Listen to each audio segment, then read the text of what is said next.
I've made more mistakes than any man, woman, and child on this planet, but at this moment, I don't consider your appointment to leader to be one of them. Do you?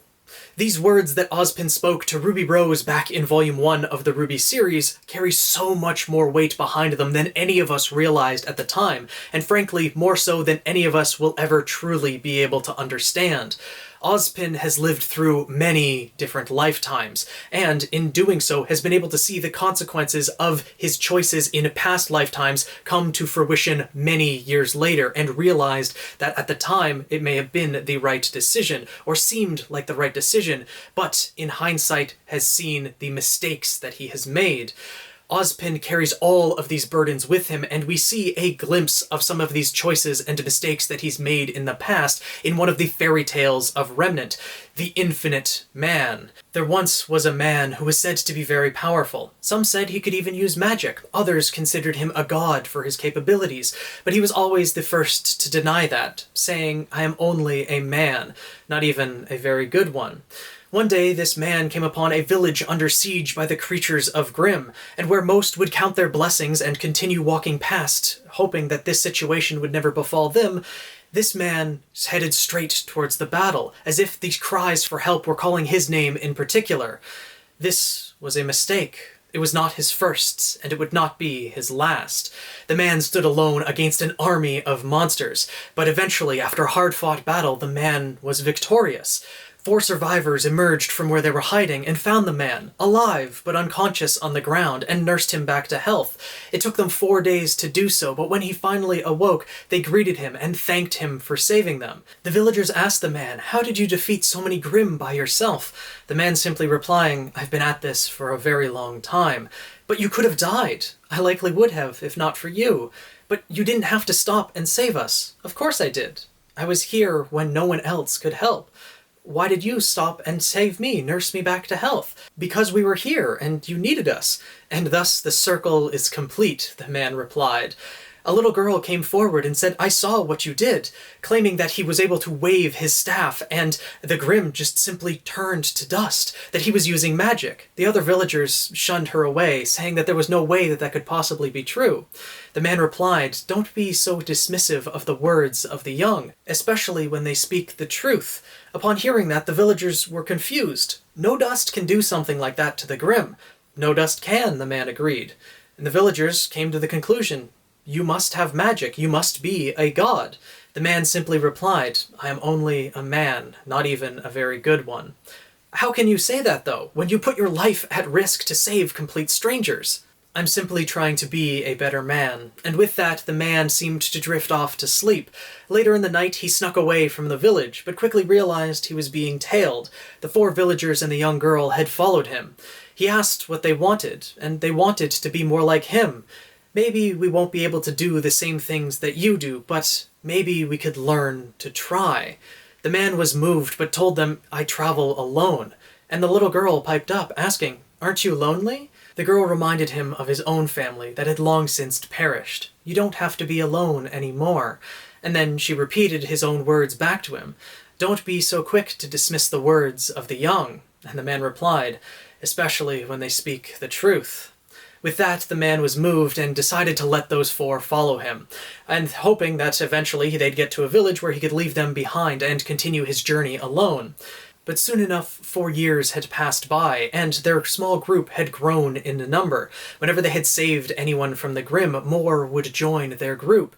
Eventually, word started to spread faster than they were able to travel, and people started to seek them out, wanting to join their circle. The circle was a name chosen by the young girl, who was now a young woman. This because the man refused to give his name, saying that he had gone by many names in the past.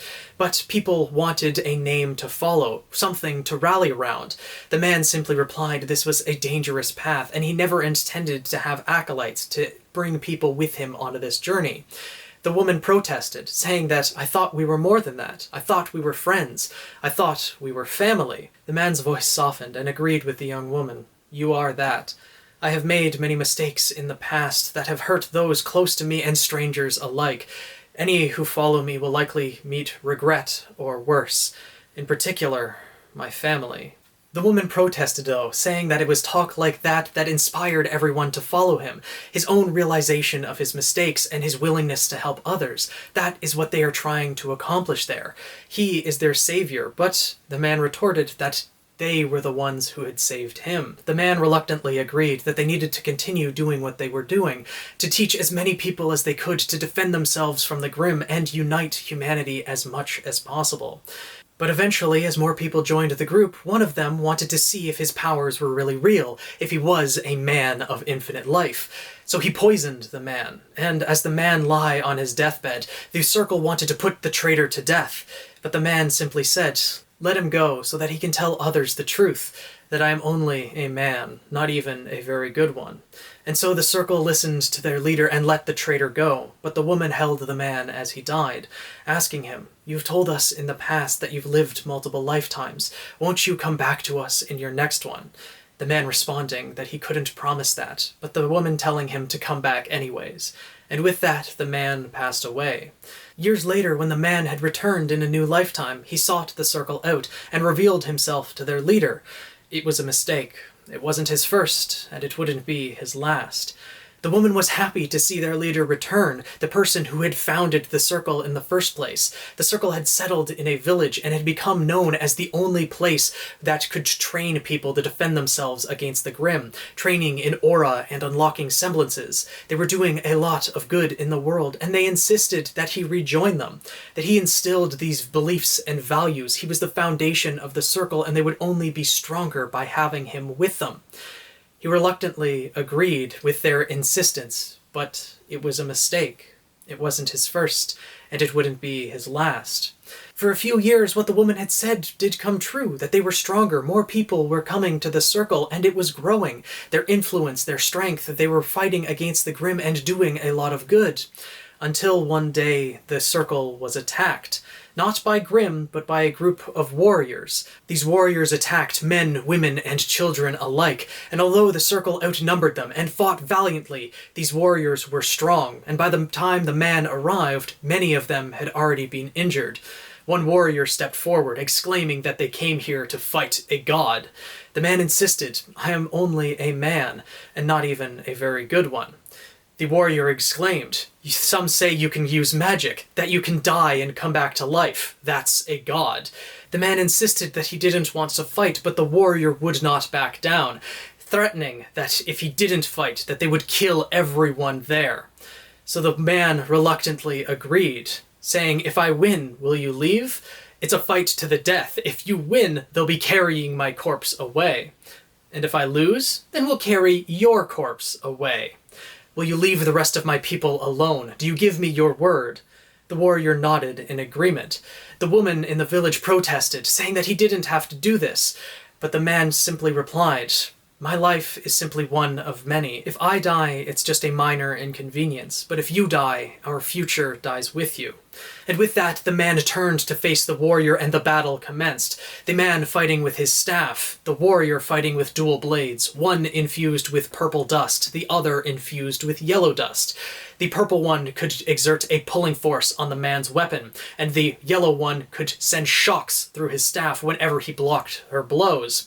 Using the force exerted from the purple blade, the warrior was eventually able to disarm the man, but the man had other powers, other abilities, and was able to land a number of blows against the warrior. Eventually the warrior put the two blades together, and the man became heavy, as if the weight of gravity was pulling him towards the ground. Eventually this weight became too much, and he was pinned to the ground. From the ground, the man asked the warrior, "Did someone send you to kill me? Your mere existence makes you a target. Now don't hold back. Don't you want to win?"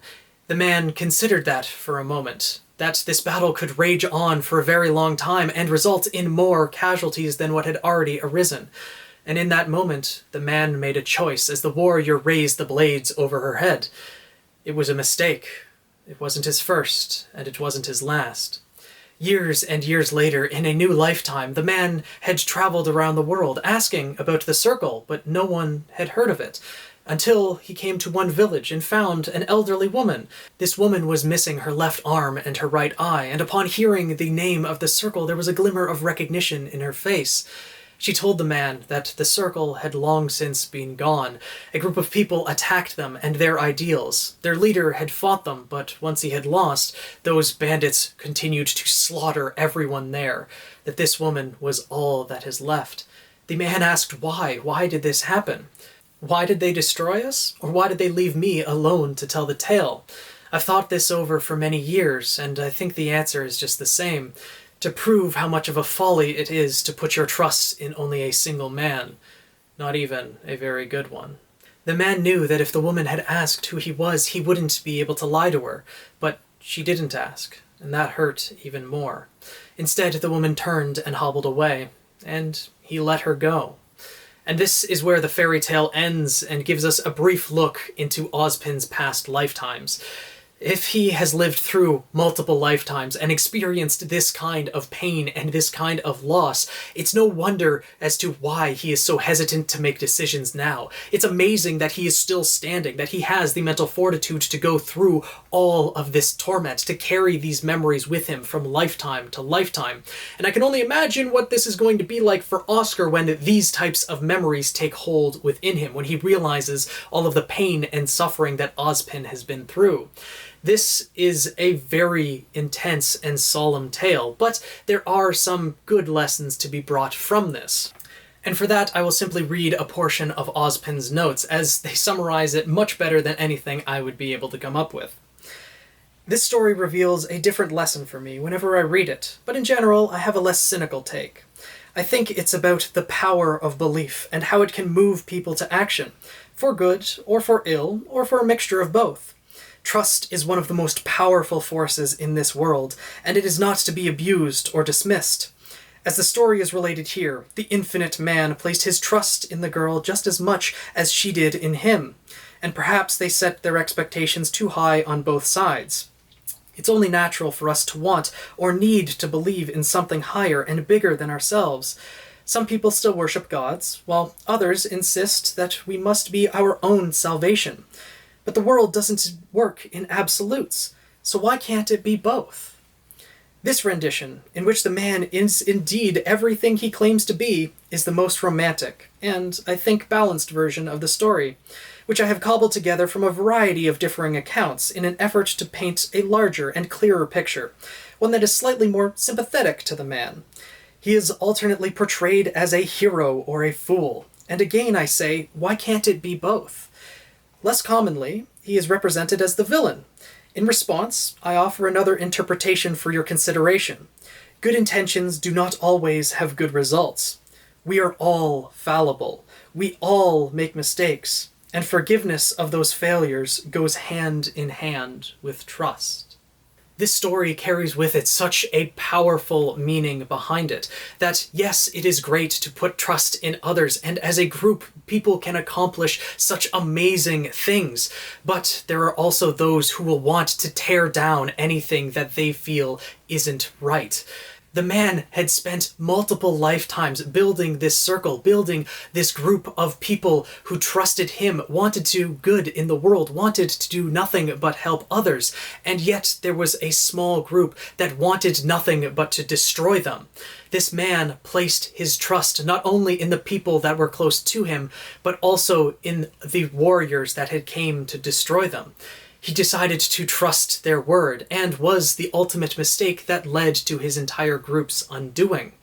But was he wrong to trust them? Was he wrong to trust in the good of people, in the inherent good of people? That is a question that, in hindsight, you can obviously say, no, he shouldn't have trusted the warriors, but at that time, the warriors seemingly only wanted to fight a god.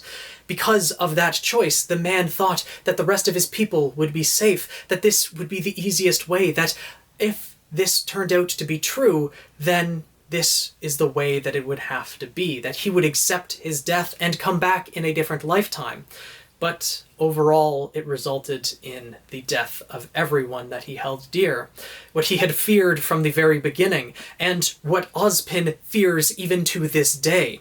The members of his inner circle, again, the members that he trusts, Ironwood, Glinda Goodwitch, Leonardo Lionheart, Theodore, the headmasters of the Academy, Crow, Raven, etc. He has been betrayed multiple times in his past. He has put his trust in so many other people and has been betrayed. Even though there are many people that do trust him, all it takes is one person to go against him that could tear down everything he has built. There are people who put their faith in Salem as well. Tyrion, Watts, Hazel, Cinder.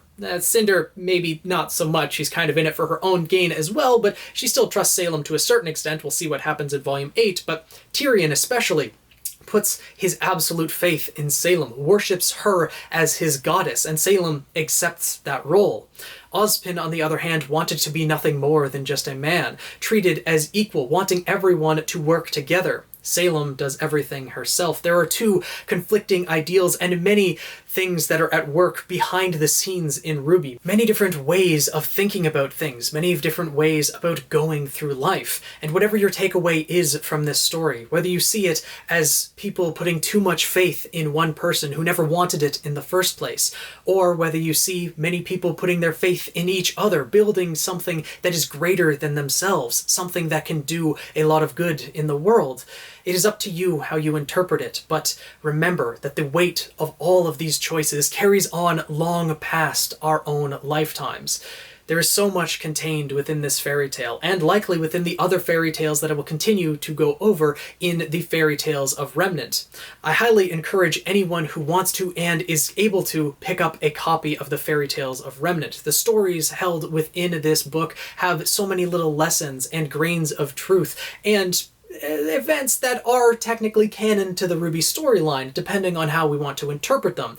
So if you love RWBY, if you love fairy tales, even if someone hasn't even watched the RWBY series, they could find a grain of truth and something to relate to in each of these fairy tales. So hopefully you guys will look forward to the videos on each of the other fairy tales that will be coming out in the future. There's still a number of them to go through, so make sure to subscribe to the channel to keep up with everything going on. Join the Guild of the Eternal Flame. Also make sure to go and vote in the Volume 6 music poll that is currently going on. I'll leave a link in the description below, and also make sure to check out the Phoenix Festival Tournament, currently in round 7 of the singles category and the semi-finals of the teams category. So make sure to check that out and vote for which character you think would win in each match. Tweet me at Phoenix Knight 7, join our Discord server as well, linked in the description below, and I'll see you guys in the next video.